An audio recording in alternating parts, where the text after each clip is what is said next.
Now, if you look at the second question that has been asked, examine the main aspects of Akbar's religious syncretism is the question that has been asked. This is also a very simple question. So, in fact, it has been asked from the composite culture of India. And we know that Akbar in medieval Indian history is known as Akbar the Great. And his element of religious syncretism can be analyzed, in fact, in four important things which were done during his reign. First and foremost, in fact, he wanted to learn about the other religions, primarily because Akbar was a very open-minded personality, because of which reason, in order to learn about other religions, he has established Ibadat Khana, where he invited the religious heads of multiple religions, and there through discussion, he was able to find an underlying unity between the religions which are propagated in India.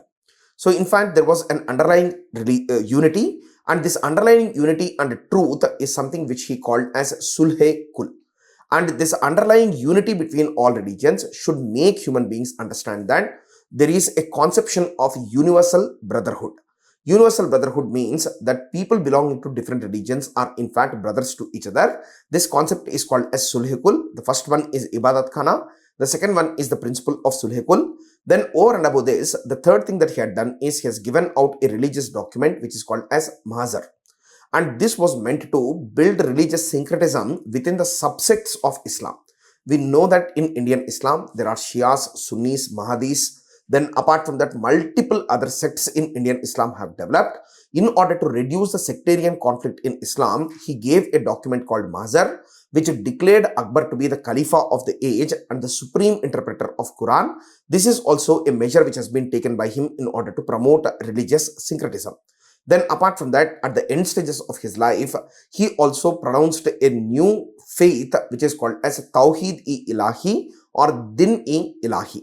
And if you look at the Tawheed-e-Ilahi, it contained the good elements of multiple religions were taken in, and he formulated a new religion of his own, which is based on emperor worship, fire worship, and following ethical principles in one's own lifetime. So all of these things are together part of the religious syncretic ideology of Akbar.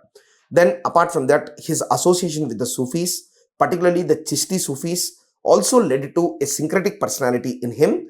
And apart from this, he also believed in the Sufic principle of Wahdat-ul-Wujud, which means that unity of existence, which is very similar to the concept of Advaita in Hinduism. All of these aspects display his religious syncretism, and his actions also displayed the same, primarily in his abolition of jizya tax, in his abolition of pilgrimage tax on the Hindus. Then apart from that, his promotion of social reform. All of these aspects clearly shows that Akbar definitely is promoting religious syncretism, and even his support to Hindustani classical music, particularly the Drupad form through Tansen.